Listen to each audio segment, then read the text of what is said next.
a lot of research on schizophrenia resulted in finding that people who, this is ancient history, it's much changed now, but they used to say that repeated double binds created crazy people.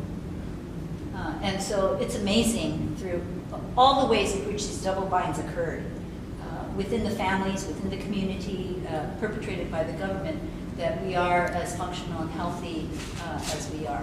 Last thing I want to say.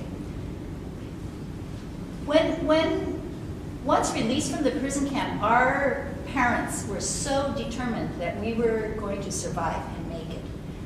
They sacrificed a great deal for people like myself to go to school because they felt that education was the ticket. And they believed that it was in order to be safe and secure. This is why my parents said, we don't want to see your name in the newspaper. You had to be mainstreamed well into the solid bedrock of American society. So here's what happened. In my generation, a lot of doctors, a lot of optometrists, a lot of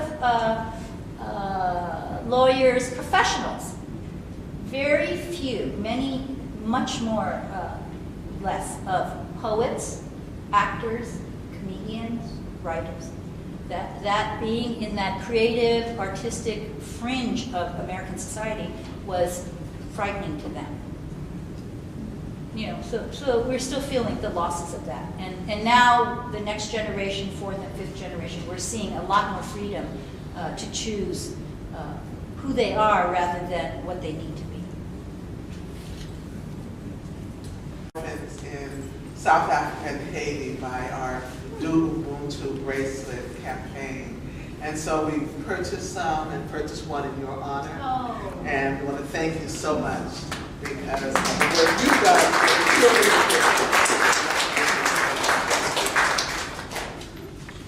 She's been here in our San Joaquin Valley for close to 30 years. If the name Ikeda is ringing a bell to you, that's because one of our prominent judges here in town is her husband, Judge Ikeda. And together, the two of them have done a lot of work locally on the Pine Assembly Center, getting that off. I think it's been about 2 years since that was opened up. And now we work on the Fresno Assembly Center. Deborah is completing her doctoral degree in educational leadership. We found that something in common there. So we know that she will soon no longer be AED, right? And she will be introducing. We are very, very honored to have those of you who experienced the camps come up here today. Just your presence is an honor for us. And we have some of our community members who were at Fresno Fairgrounds at the camp there that will also speak to us today. And Deborah will be introducing them. So let's please give a warm Fresno today and welcome to Deborah J.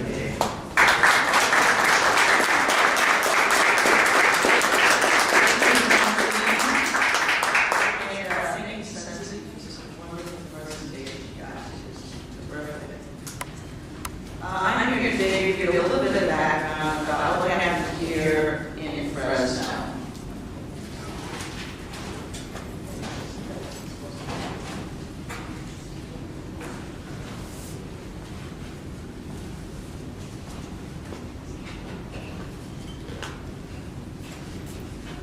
As Dr. Eden said, on December 7th, 1941 is the day that most Japanese Americans remember very well. And avoid that day if we can.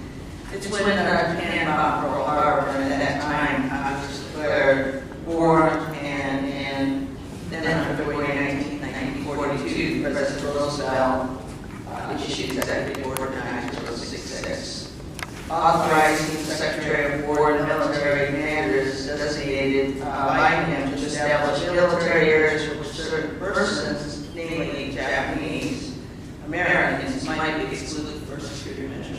He's in every every story you have to have an arch enemy. He's our arch enemy. He justified the exclusion of Japanese Americans from the West Coast on the grounds that a Jap's a Jap. And he said that. And in a draft report justifying the exclusion orders, he stated there was no way to distinguish the loyal Japanese Americans from the disloyal, and there was not time to do so. Both of these propositions were later refuted during the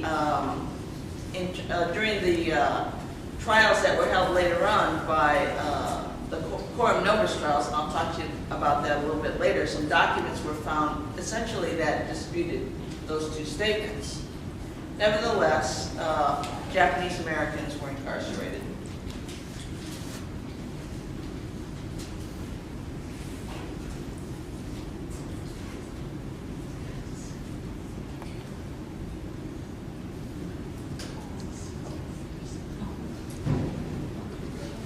Japanese Americans were told they could take to the camps only what they could carry.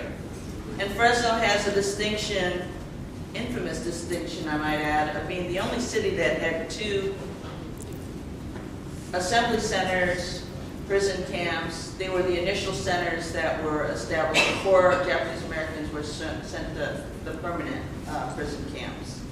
One was the Fresno Assembly Center at the Fresno Fairgrounds. The other was the Pinedale Assembly Center at the Pinedale site, which is a little bit further north in the city of Fresno. And these boards are currently at the Pinedale Assembly Center as a permanent exhibit there. It's been renamed the Pinedale Assembly Center Memorial Plaza in honor of those Japanese Americans that were imprisoned at that site.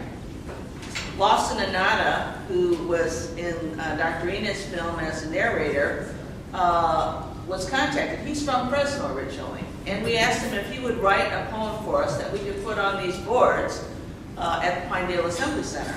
And so what he wrote was the following: only what you could carry was the order, so we brought our strength, dignity, and honor. As you know, those are colder areas of the country, and they were not used to the heat. And so when they arrived here, it was May, and they thought they'd been sent to hell.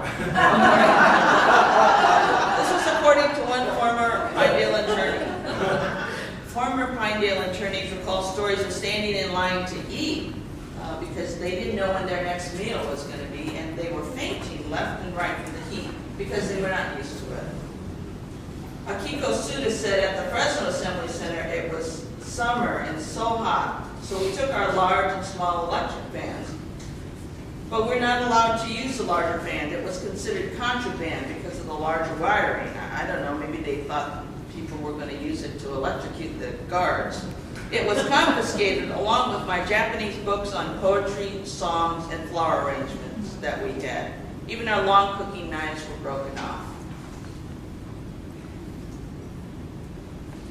This is the guard tower at the Fresno Fairgrounds. Supposedly, the government were put us in camps to protect us, and you'll hear that from them, but you don't see the guards pointing the guns at the outside to keep the people away from attacking us. They were pointing inside at us to keep us inside. In fact, those were prisons. We could not leave anytime we wanted. We were held essentially prisoners. And I say we, I was not in the camps. I was too young to have been born there. So all the stories I've heard come from my parents and folks in our community.